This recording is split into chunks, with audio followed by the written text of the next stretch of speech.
Okay, I hope it's visible now.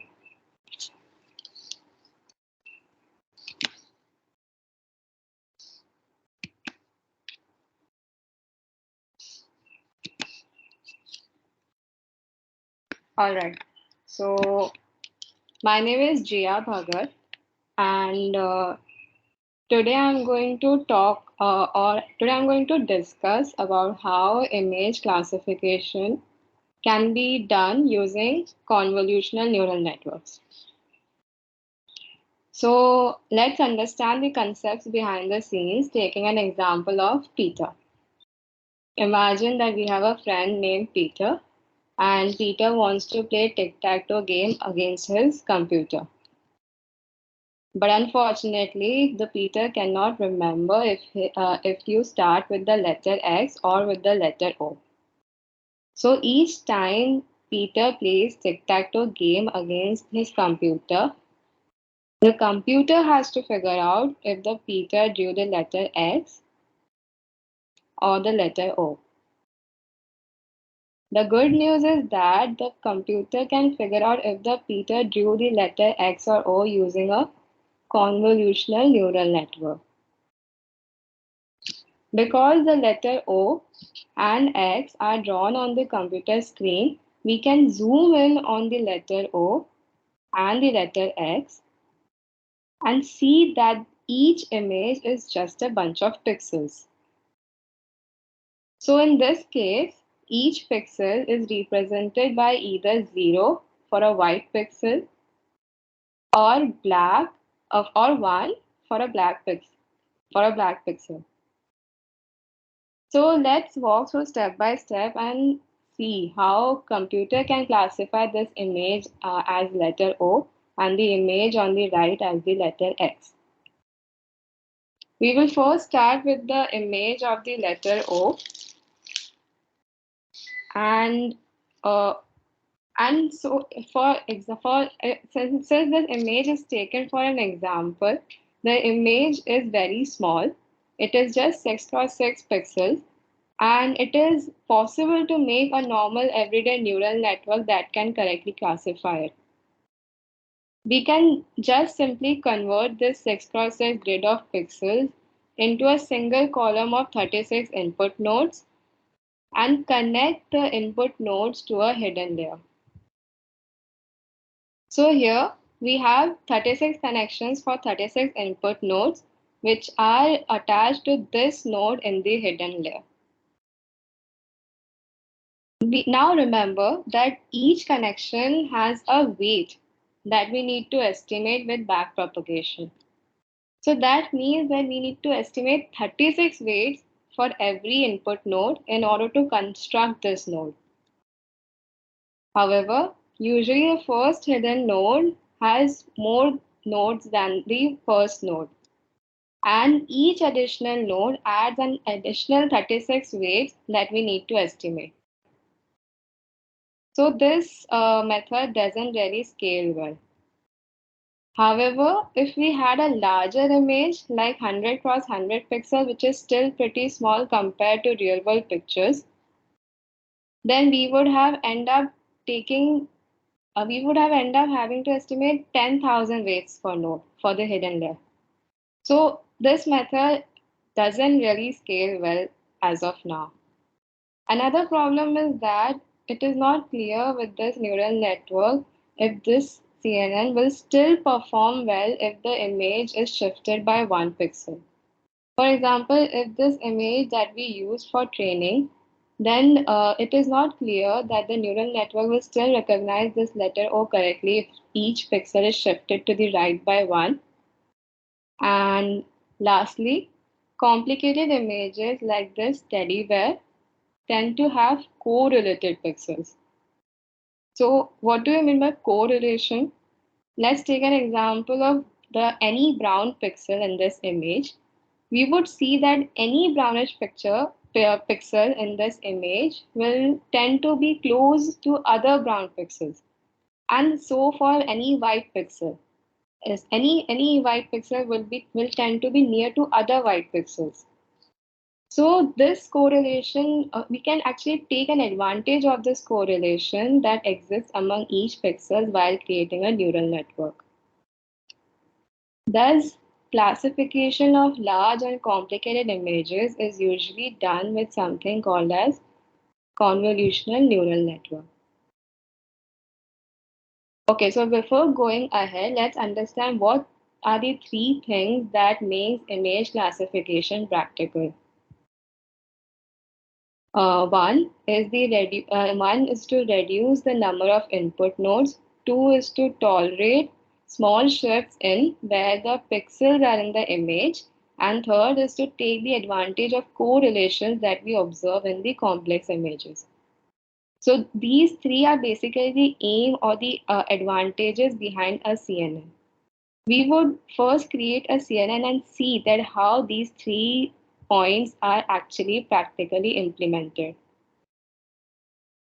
So let's get back to our tic-tac-toe game and see how CNN can recognize the letter O and the other letter X. The first thing that CNN does is to apply a filter to the input image or to apply a kernel to the input image. In CNN, a filter is just a 3x3 square of pixels, and the intensity of each pixel in the filter is determined by backpropagation. So in other words, before training our CNN, we start with a random random values of pixels, and after training with backpropagation, we end up with something more useful. To apply the filter to the input image, we overlay the filter onto the input image, and then we multiply together each overlapping pixel. After multiplication, we just add the products together and get a final result, which in this case is 3. So what did we actually do? We actually calculated the dot product or the sum of the products. So by computing a dot product between input and the filter, we say that the filter is convolved with the input.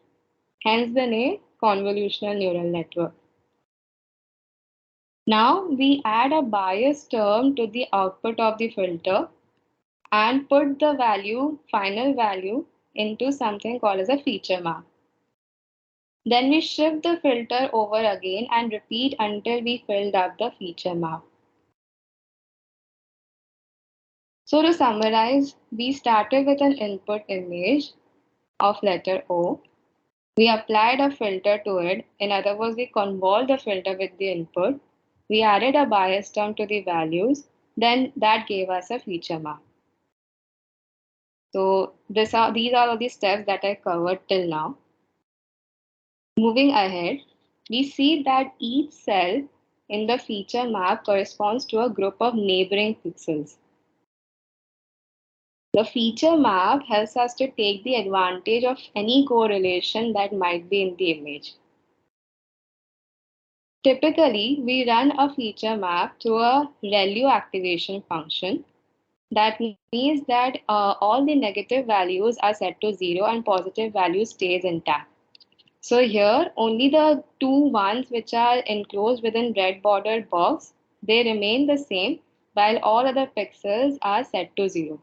Because pixel values cannot be negative, so any negative value has to be set to 0. So that is done by ReLU activation function. Now we apply another filter to the new feature map.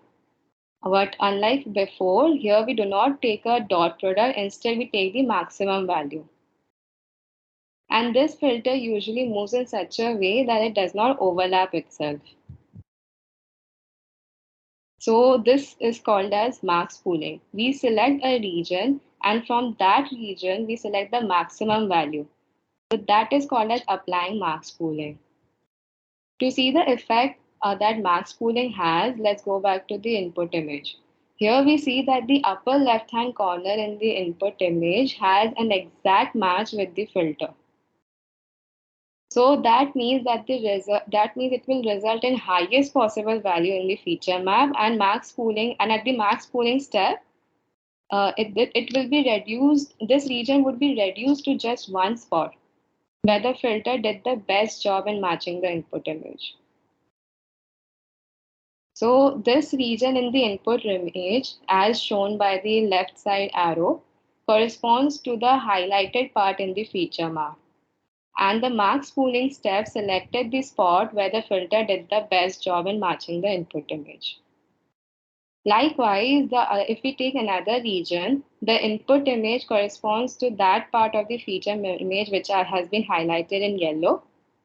And the max pooling step selected the spot where the filter did the best job in matching the input image. So that was the purpose for ReLU activation function or max pooling.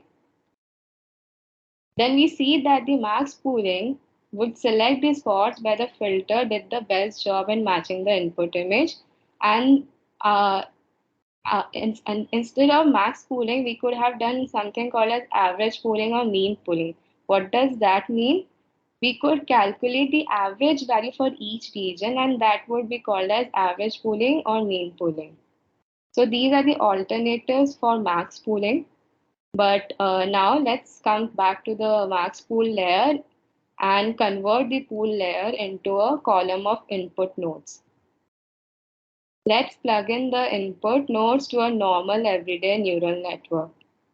So we have 4 input nodes in our neural network and a single hidden layer with a single node using a ReLU activation function. And there are 2 output nodes for letter X and letter O.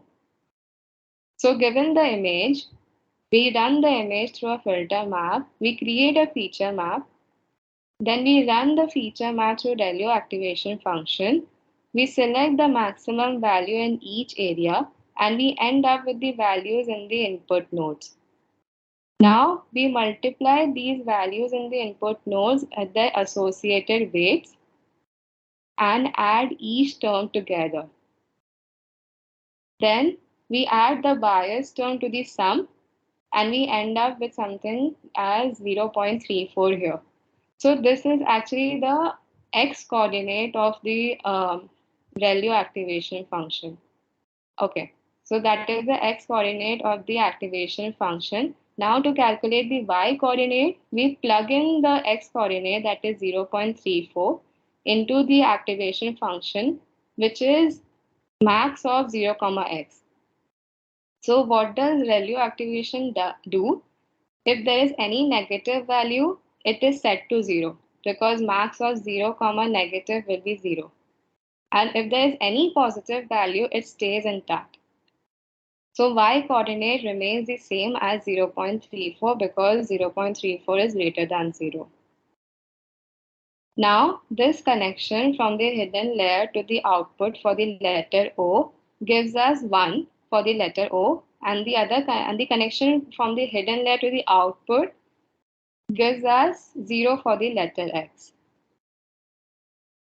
So when the input picture is of the letter O, the CNN classifies the picture as the letter O by giving output as 1. Now let's see what happens if the input is a picture of letter X.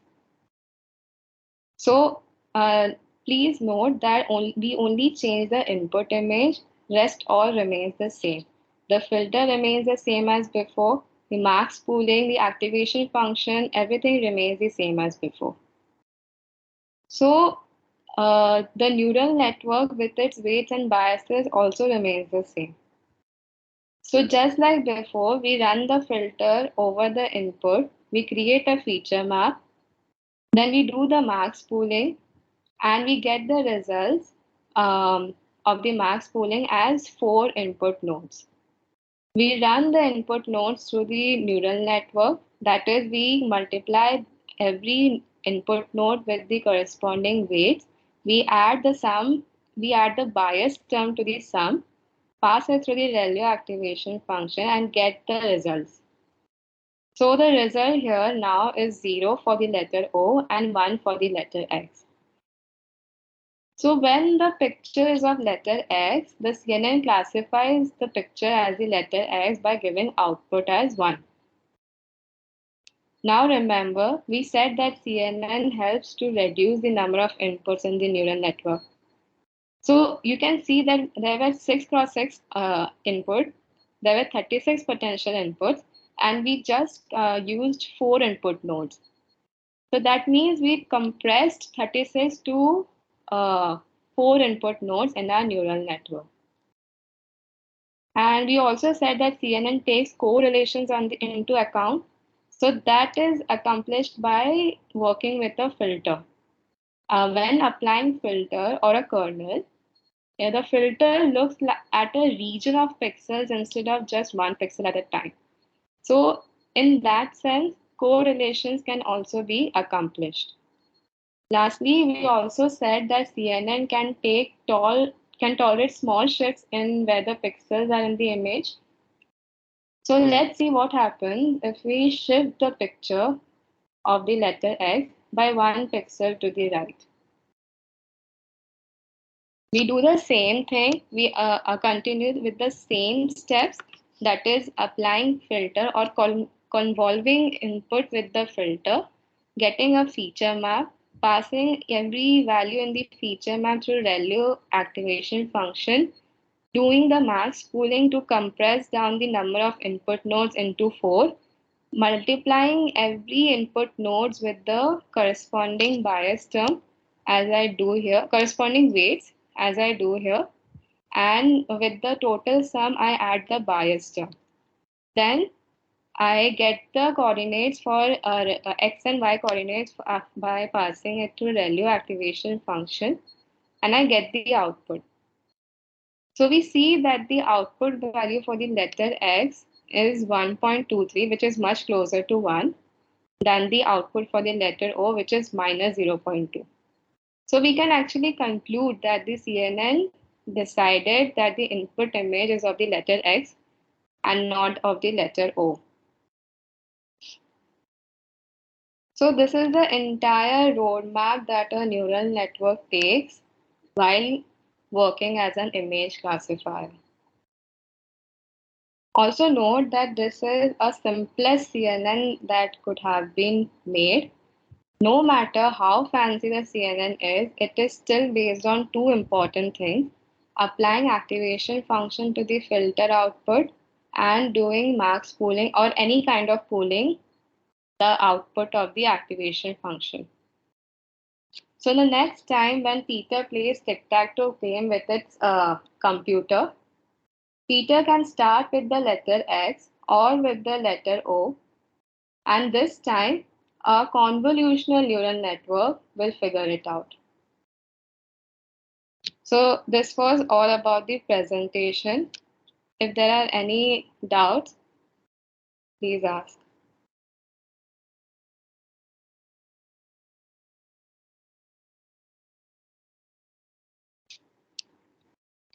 Okay, so assuming that there are no doubts as such, we will jump onto the code and we'll see how the concepts that we actually saw in the presentation can be implemented. So, okay, so for the sake of simplicity and easier understanding, instead of using a binary data of x and zeros as I used previously in the presentation, the data set that I'm going to use here is of Intel image classification. So this is an Intel image classification data set, and I have attached a link of the data set here. You can avail this notebook on SMLRA's GitHub repository after this session. Okay, so talking about the data set, I am audible, right?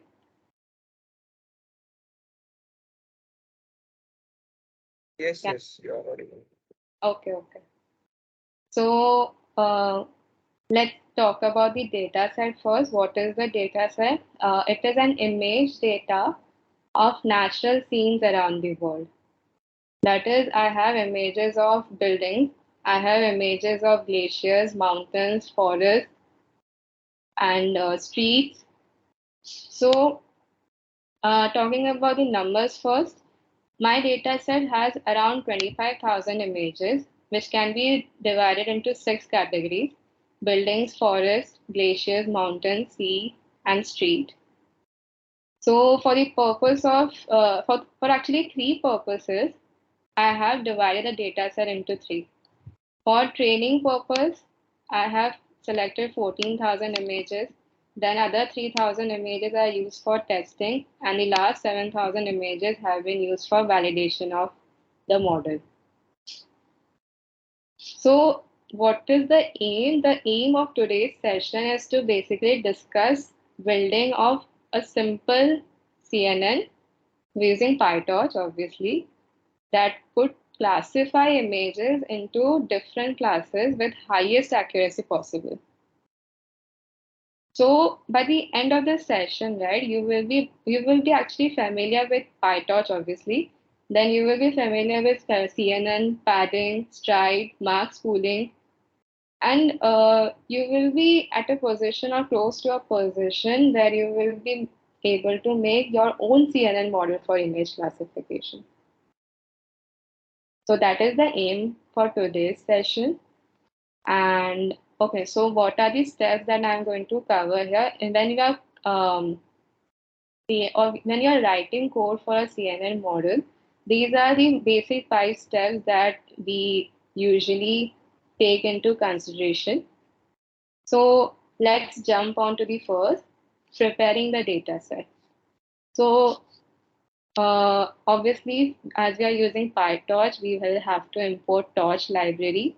It is an ML open source library for creating deep neural networks. Then Torch Vision is also another package that is used for common image transformations. That is for converting images, for augmenting images. And what is the use here? We have used transforms and image folders inside Torch Vision in this code. So what we are doing basically, we cannot work on images as such. We have to convert the images into something called as tensors. So Torch Vision.transforms module here, as you can see, it provides various functionalities to pre-process the images. It helps us with the functionality to convert the images into tensors. But okay, so before going ahead, let's understand what is tensor. Tensor is actually, in layman language, it is a vector. It can be a 1D vector. It can be a 2D vector, matrix or a grid. It can be, it can be any high dimensional vector. But the purpose of tensor in PyTorch is to encode the inputs and outputs of model as well as the model's parameters. So for that purpose, to work on images, we have to use tensor and not image, like not PNG or JPG images. So, okay, so what is the purpose of image folder here? Um, okay, so in real world, when we have a data set and we want to build an image classification model, right? So for training our model, we need a data set which has images as well as each image has a label attached to it. So, but generally, the data set that is available to us for image classification, it consists of images which are stored in corresponding subfolders.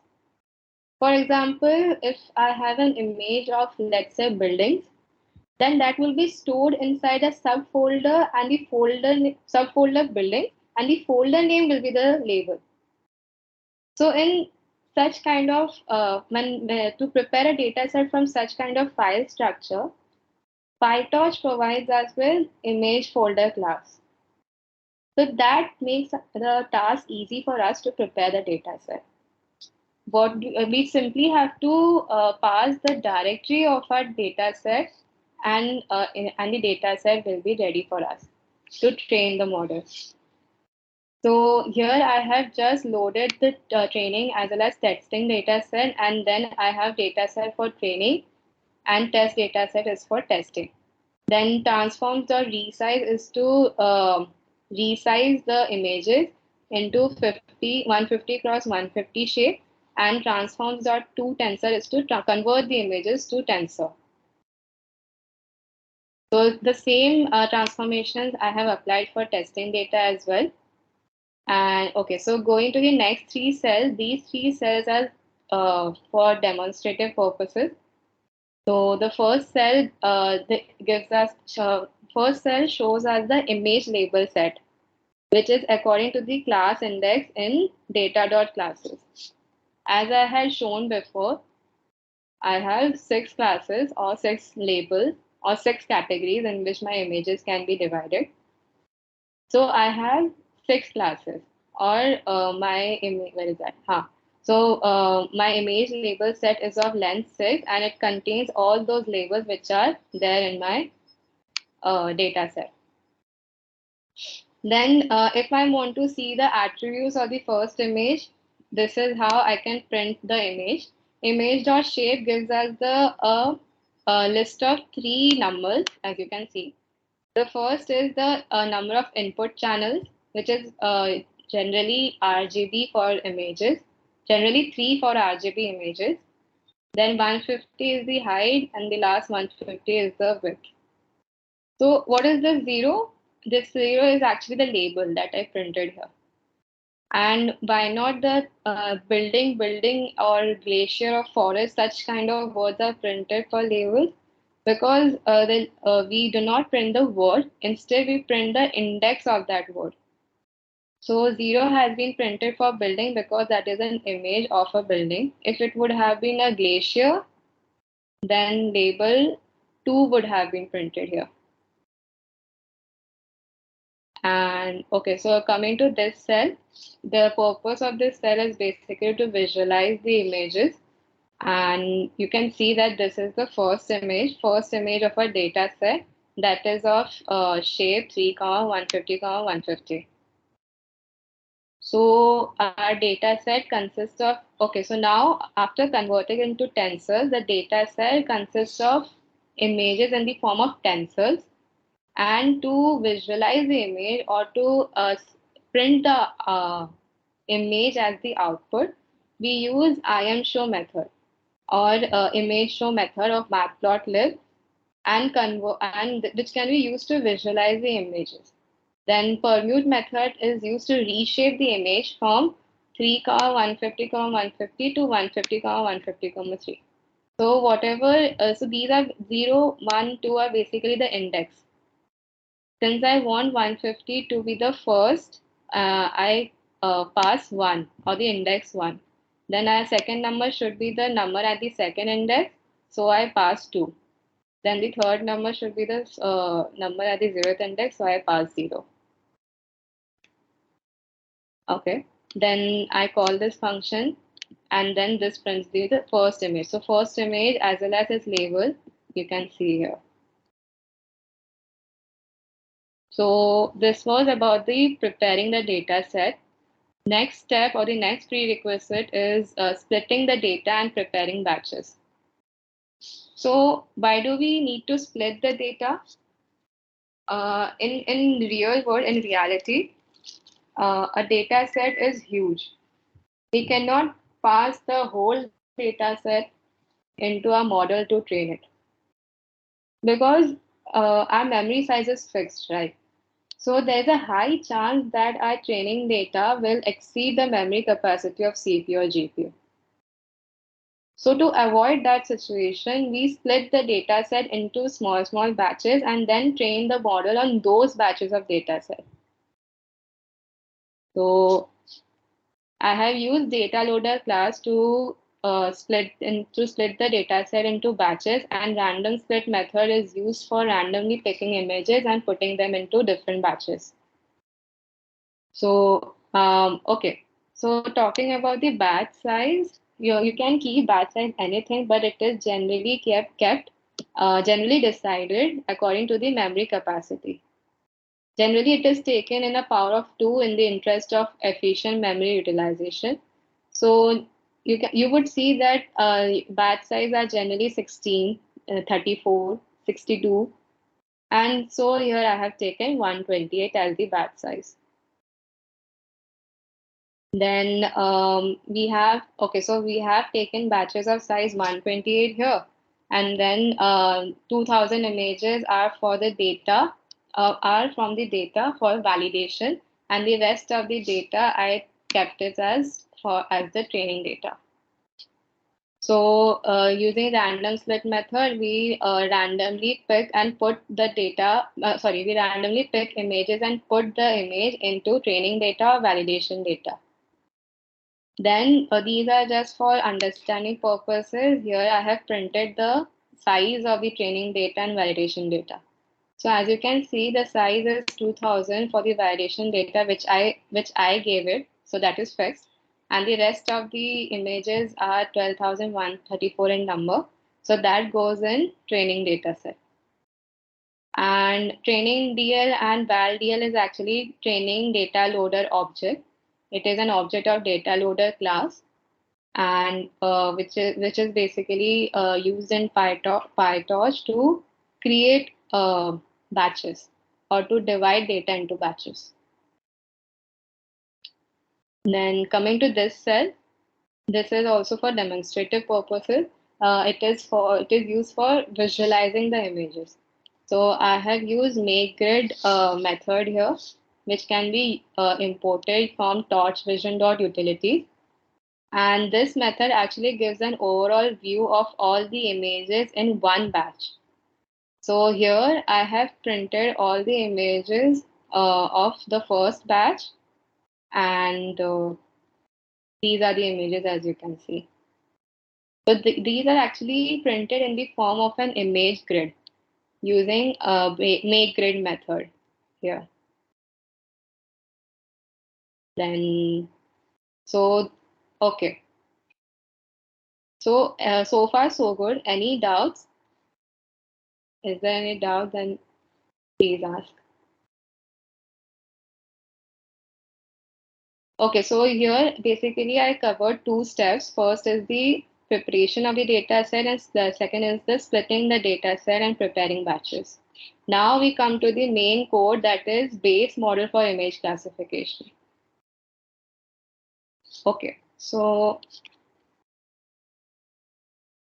the module torch.nl, it is important. It is an important module because it has all the classes which can be used for building neural network models. And so for the purpose of writing a CNN model, we first prepare a base class which extends nn.module functionality, and then we add our own functionalities. So I have added here 4. First is for training the model. Second is validation of the model, at the end of each epoch, and then printing the results in a formatted manner. So, okay, so before going ahead, let's understand what is actually an epoch. So, okay, as you can read the definition here. In the previous steps, what we did, we actually divided the data set into batches. So after dividing the data set into batches, we will pass every batch one by one through our model in order to train it. So when all the batches have been passed through the model, it is called as one iteration or one pass. Then what is epoch? Epoch gives the total number of iterations or total number of passes required for training the machine learning model with all the training data. So that is given by an epoch.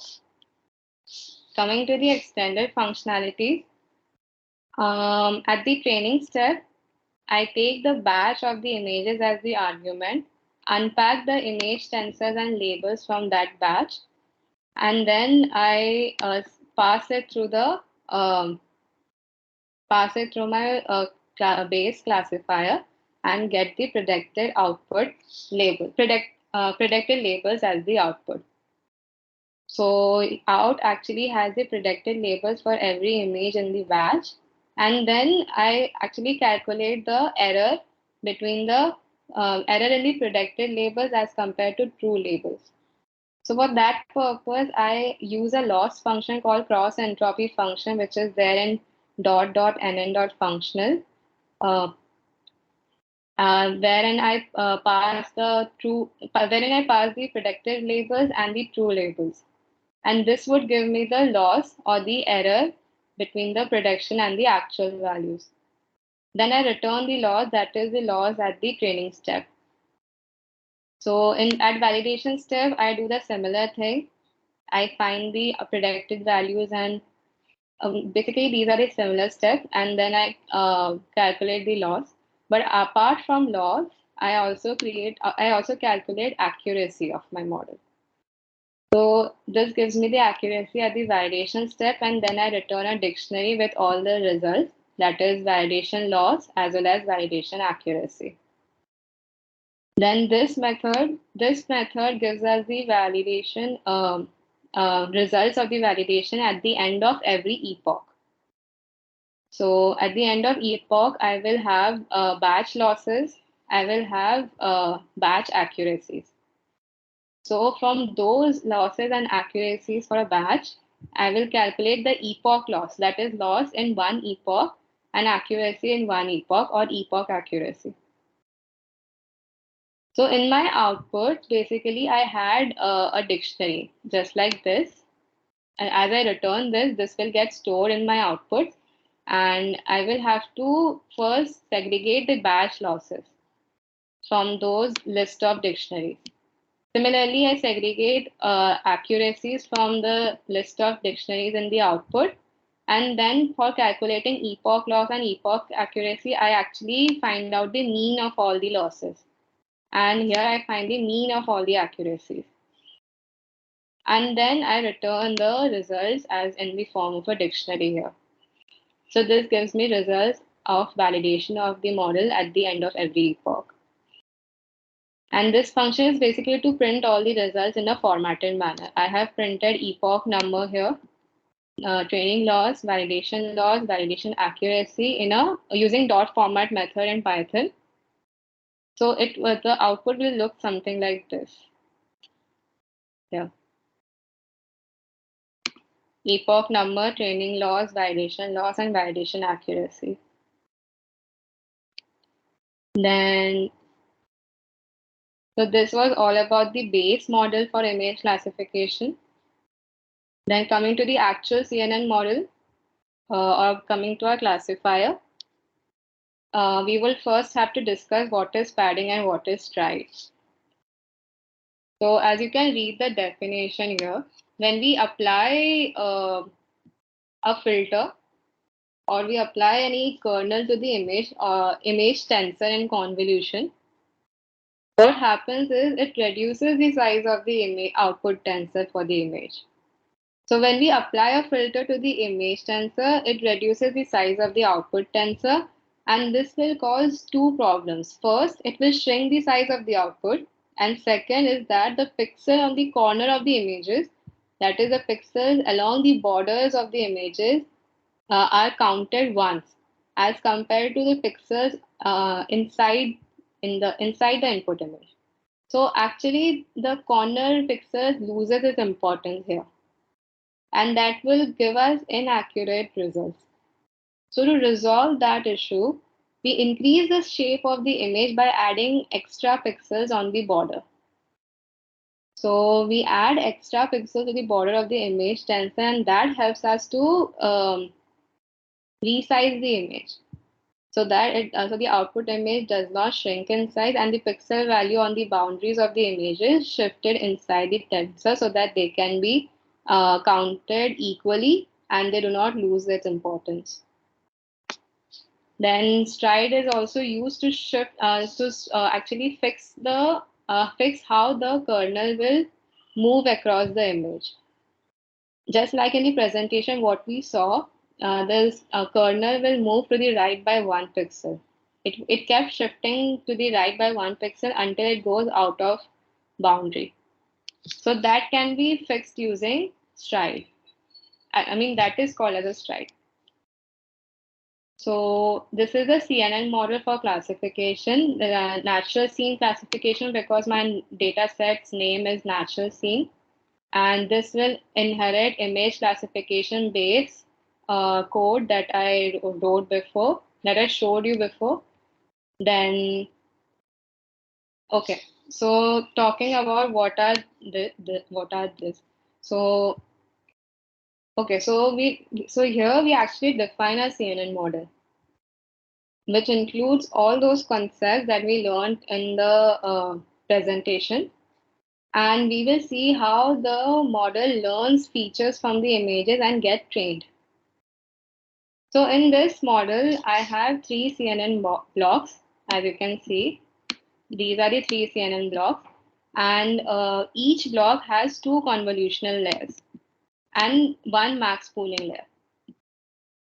So, okay, so talking about each and every method, conv 2D, this represents a convolutional layer that performs 2D convolution on the output.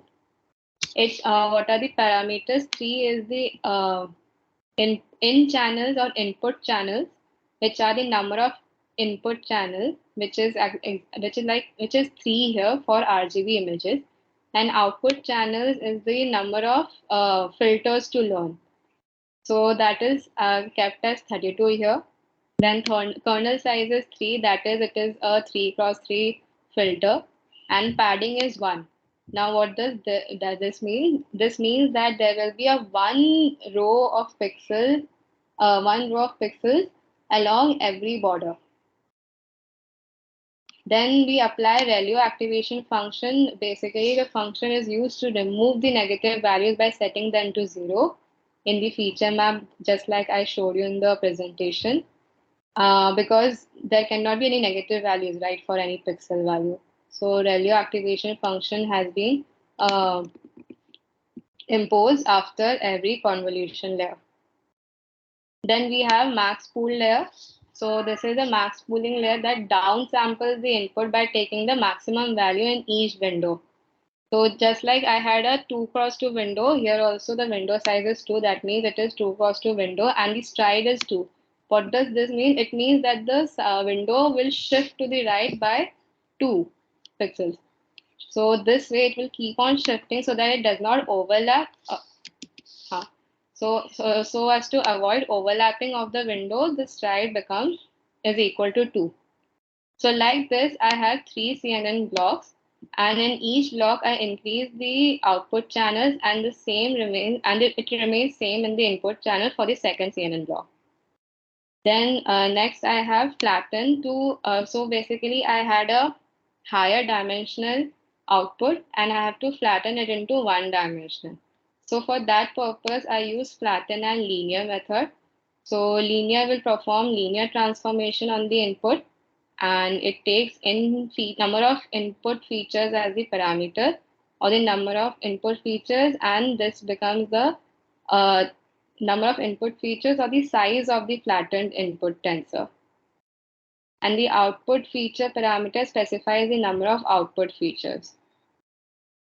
Then again we apply ReLU activation function. Okay, so these two steps are repeated, and then finally we get a single output layer, flattened layer. So this was about the entire neural network. And this is the forward method, that is for forward pass of the model. If we are standing at a current input layer and we have to go to the next, immediately next, we use a forward pass or forward method.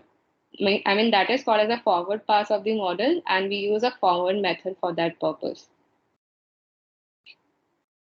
Then, okay, so this is the last step, hyperparameters, model training and evaluation. So what did we do here? We actually built a classification network. So here we begin the learning of the model. We begin with the learning of our model, the classifier.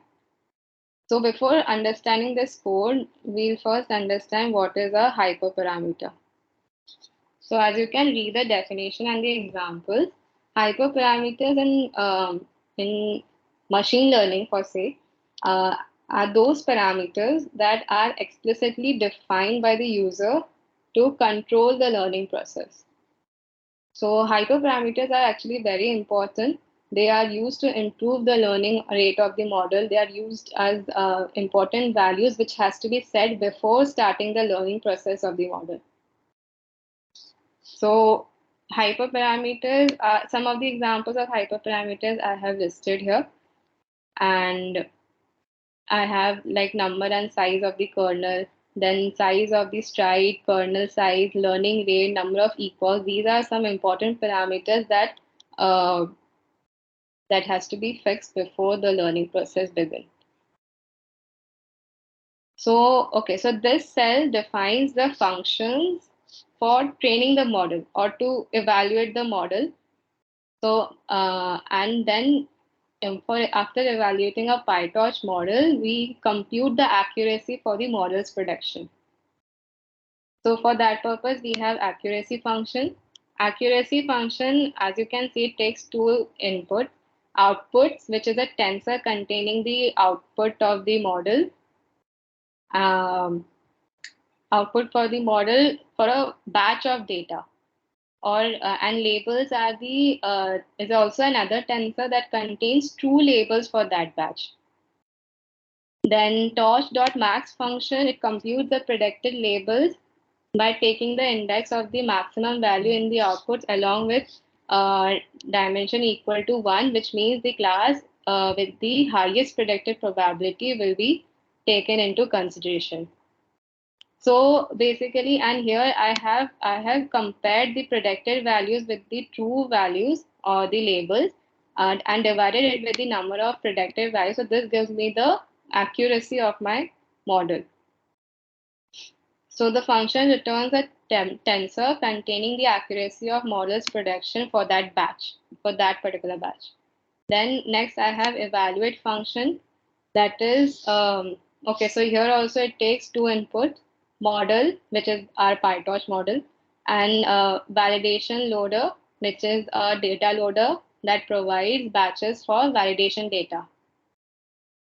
Then the function sets the model to evaluation mode first using model.eval function and compute validation loss and accuracy for each data for each batch of data.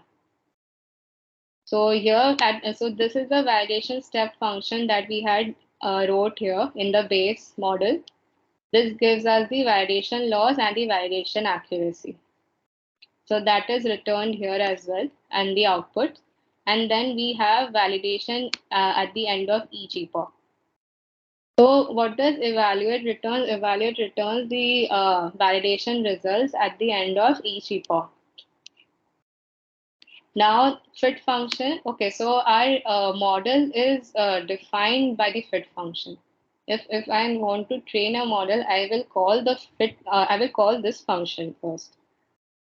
So my fit function takes 5 inputs, epochs, that is the number of epochs, LR, which is the learning rate, model, which is a PyTorch model that has to be trained.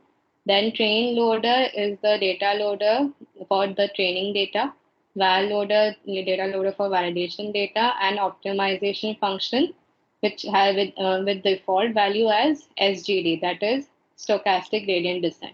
If no value for optimization function has been given, then it will use SGD or stochastic gradient descent as the optimizer. So, okay, so beginning with this function, going line by line, what does this function do? This function first initializes the empty list called history that will basically store the training and the validation results. As you can see here, the results are getting stored in my history. Then it also initializes an optimizer here.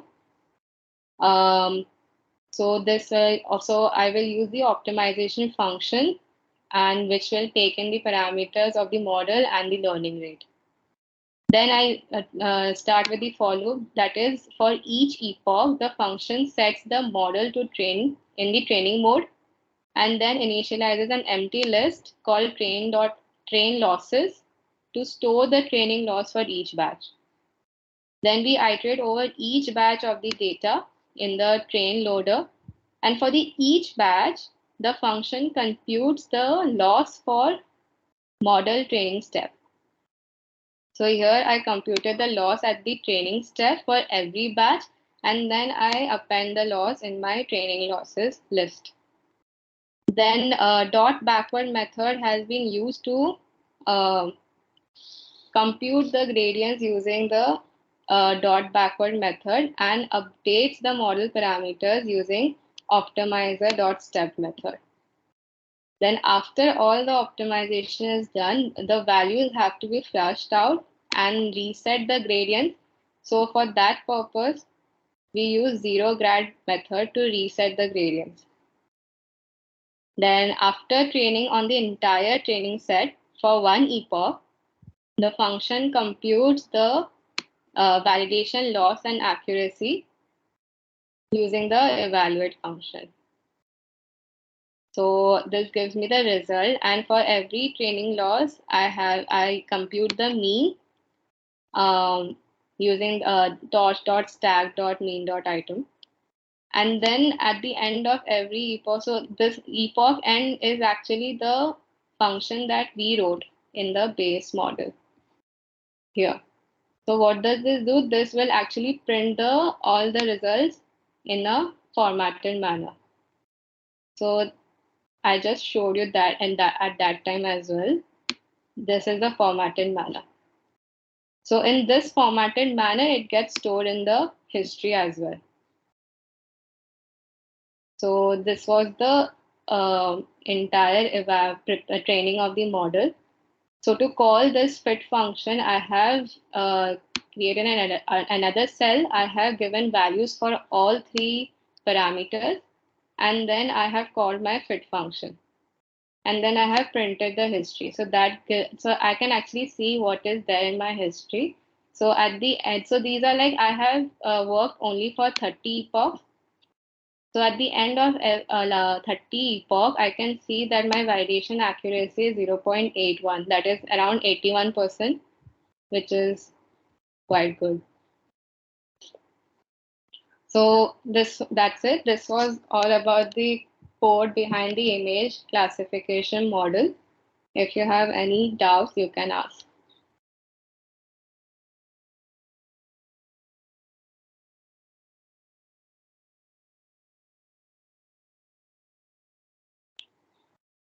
Okay, then I just stop my presentation. I just stop presenting. So yeah, that was all about image classification. I will hand it over to Mishtee, who will talk about text classification now.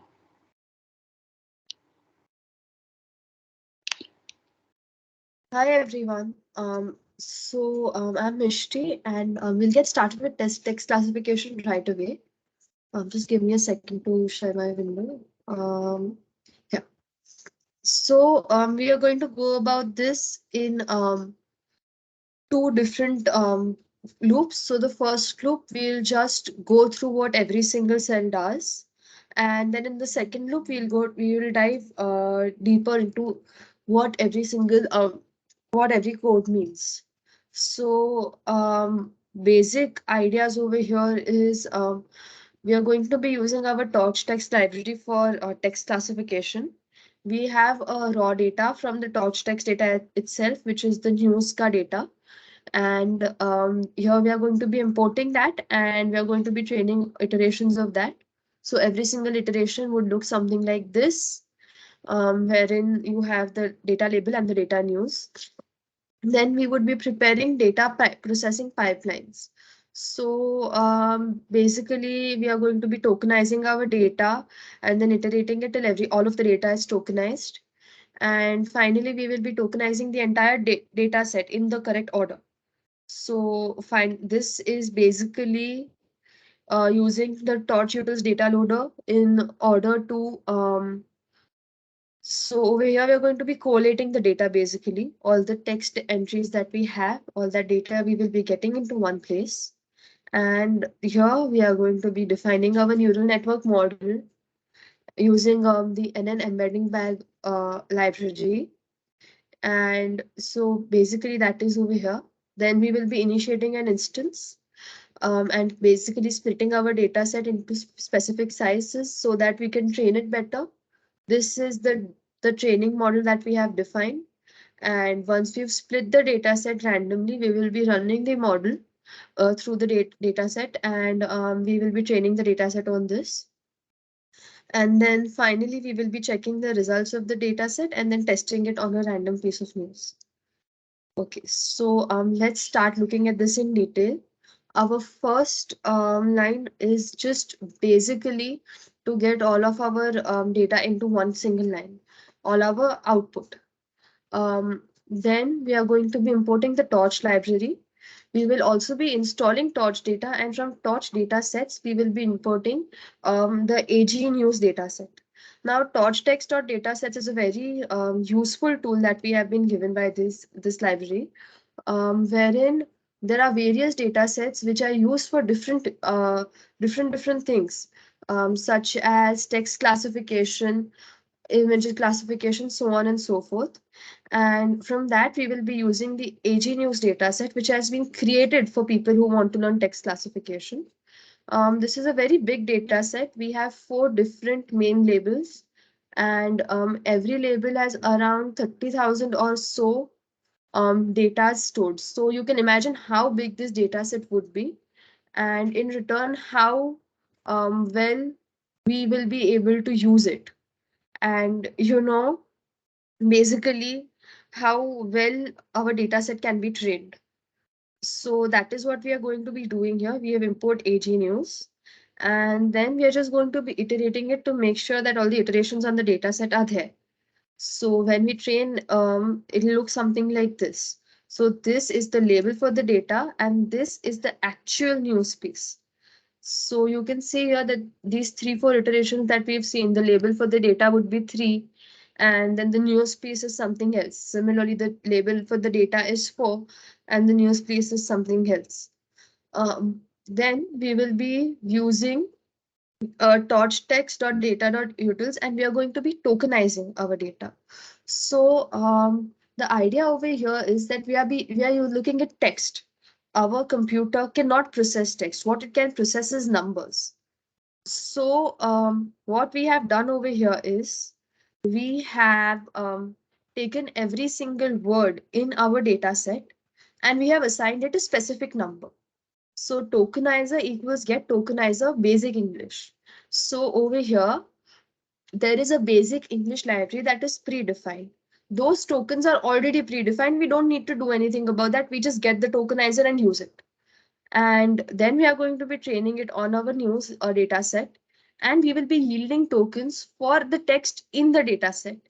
So of course, there are going to be certain words which are not there in this basic English data set, right? So these are the words that we are going to be yielding tokens for separately. And then we are going to be building this build vocab function, basically builds a dictionary for this data set. And so here I have taken 3-4 random words. So when we run this, you will be able to see separate words for separate words have separate tokens.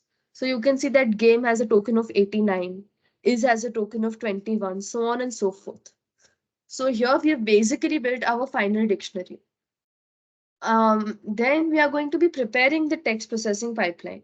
So there are 2 parts to our data set, correct? We have the label, and then we have the actual text piece, that is the news. So there is going to be text pipeline, wherein every piece of vocabulary gets run through the tokenizer, and that is the output that we get here. And then there's the label pipeline, wherein just the label gets inputted in, and then it is just going to be giving out our label -1 as the value. So text and labels are tokenized separately. That is very important to remember. So if we try text pipeline with this phrase, we will get the separate tokens for every word as one single list. So that would be world ka 50, is would be 21, so on and so forth. And similarly, if we try to run label and 5 through this label, you will see that we get out the value as 4, which falls in line with our function. That would be lambda is equal to int x -1, right? So our text pipeline is going to be converting our string into a list of integers based on the dictionary that we have defined. And our label pipeline is simply converting our labels into integers, because our labels in this case, however, if they are written as an integer, they are still going to be considered a string. Then we are going to be actually generating the data batch in iterator. For this, we use the torch.utils.data.data loader library. Now, this is a very important library, and it is used widely, especially for iterable data sets. So map style and iterable style data sets, customizing a data loader, automatic batching, single and multiprocess data loading, automatic memory pinning. All of this can be done by just this one single data set. That is the torch.utils.data.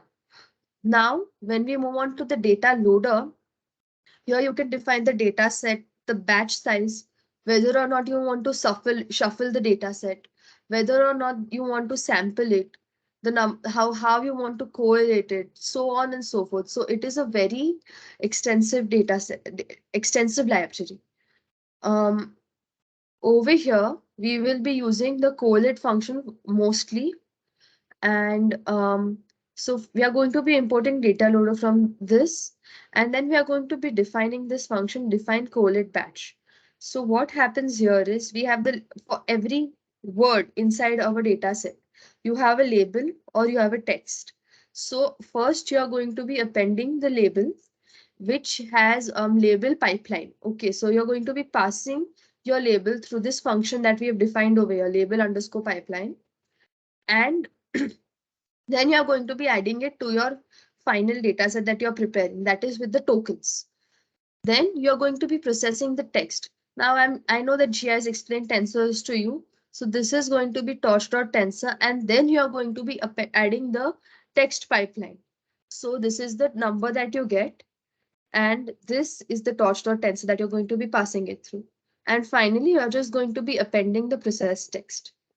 So you have a label list and now you have a text list. So now we are going to be using your data loader to train your batch through this correlate batch function. Now we will be defining our neural network model. So we will be importing this nn.embedding bag function from the um, PyTorch library again. So torch.nn is the basic library that we use when we're using PyTorch to create any sort of neural network. It has all sets of parameters, including the convolution layers, padding layers, pooling layers, whether you want it to be linear, non-linear, so on and so forth. So that is the library that we will be using. Here we are going to be defining our text classification model. We have the vocabulary size. We have the embedded size. We are going to be computing the sum or means of the bags of embedded. Now, what are these bags? Now, here we are going to be using NLP, correct? So, basically, bags in NLP would be the bags of the words. That is the group of the words that we are going to be using. Then you have nn.linear. Here we are going to be applying a linear transformation to all of our data. And then we are just going to be running the init.weights. Now you have seen that our tokens range from the value of 21 to around 5,000. So that is a very large set of numbers for us to be able to compute. That increases the computing time also. So what we have done is we have mapped all of our tokens to a more manageable range of minus 0.5 to plus 0.5. So all of our data has been given the weight of minus 0.5 to plus 0.5. We are going to make it uniform over here. And then we are just going to move forward with the embedding. So that would be this function. Now we are going to be initiating an instance. So we have the Agenius data set. And like I said, there are 4 classes that we have. That is world, sports, business, and science and technology. So we are going to be building a model with a dimension of 64. So we are going to be, again, iterating our data set.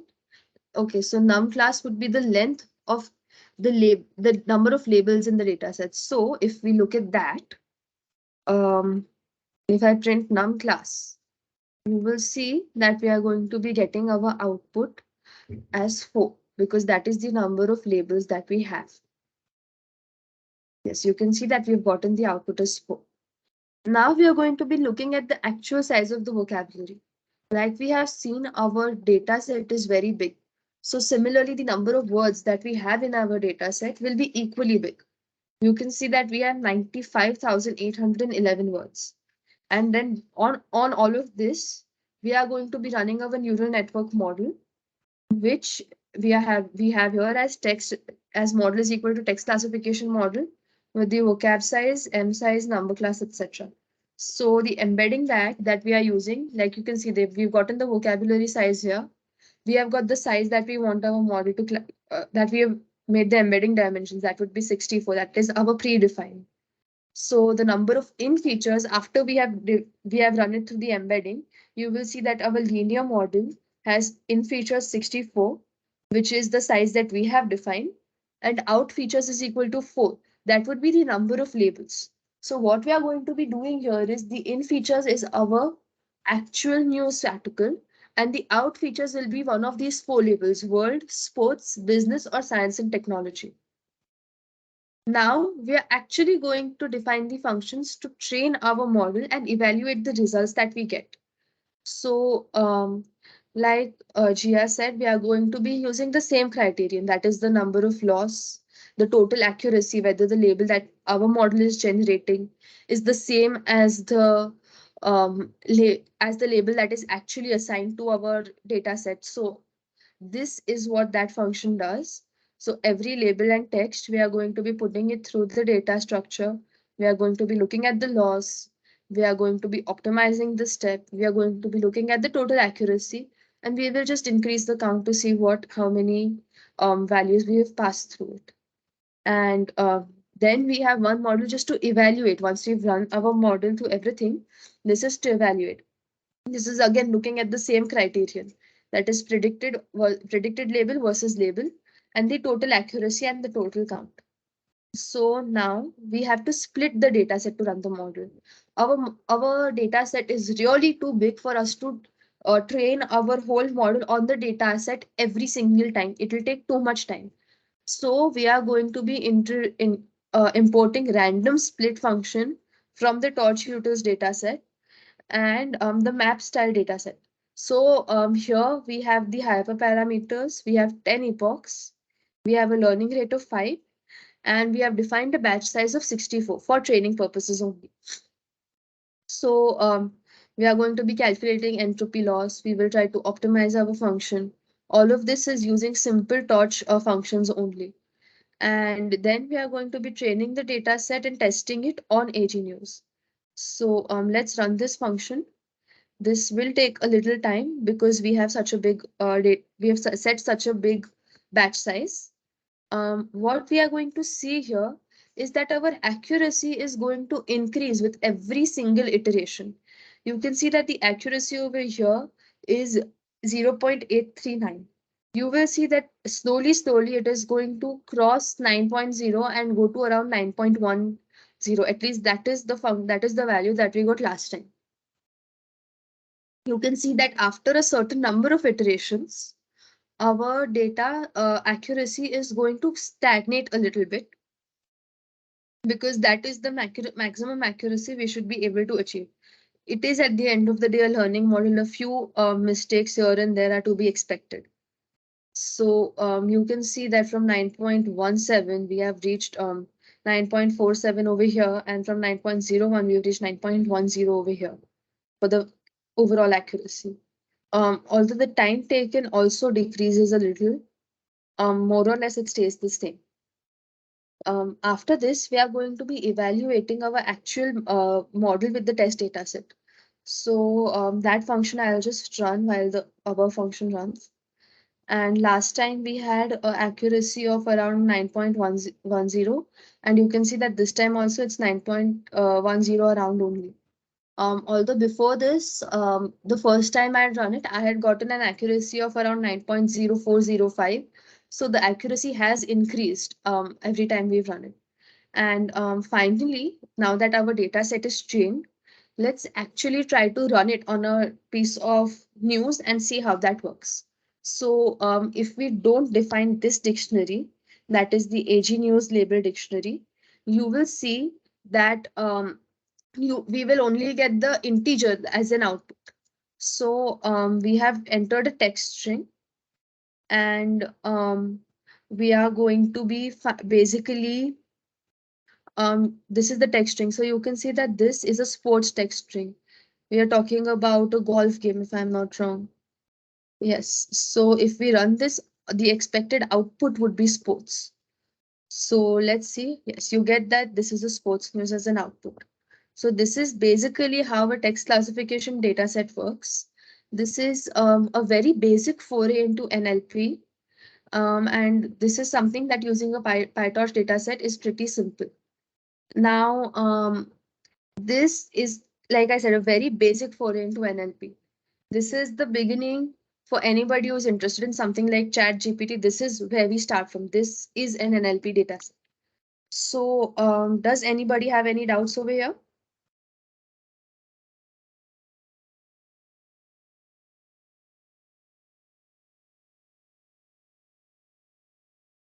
Okay, so in that case, we are done with today's session.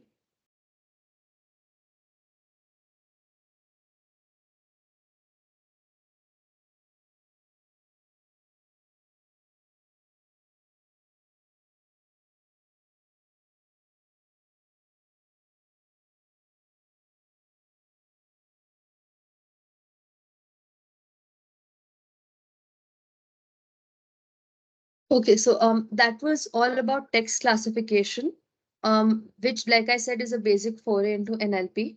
That is all for today's session. I hope you understood a lot about the PyTorch library. Thank you so much for coming.